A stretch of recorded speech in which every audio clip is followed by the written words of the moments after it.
నెల నుంచి పడుతుందండి ఈ బాధని. ఏం ప్రాబ్లమ్? ఈ స్పైన్ ప్రాబ్లమ్. ఎక్కడెక్కడ నొప్పొచ్చేది? కా ఈ తుంట్లోంచి కాలు కింద దాకా పొడిచేసేది. పాదం దాకొచ్చేదా పాదం నొప్పి? దాకా పాదం తిమ్మిర్లు ఎక్కిపోయేవి, చేతులు అవిను.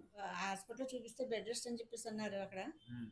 మందులు రాసిచ్చారని ఏది పని చేయలేదు. కొన్నాళ్ళు తగ్గినట్టే తగ్గి మళ్ళీ స్టార్ట్ అయింది.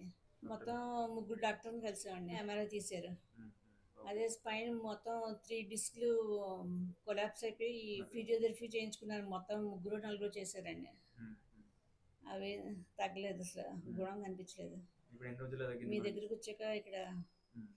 4 రోజుల్లోనే అక్యుపంక్చర్‌కి చేసేసరికి గుణం కనిపించింది. రెండో రోజునే కనిపించేసింది గుణం. హ్మ్. హ్మ్.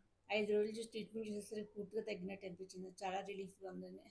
ఇప్పుడు పనులు చేస్తున్నారా కొద్దిగా? చాలా పనులు చేస్తున్నాను. నుంచుంటున్నాను, వాకింగ్ చేస్తున్నాను, అన్నీ చేస్తున్నానండి.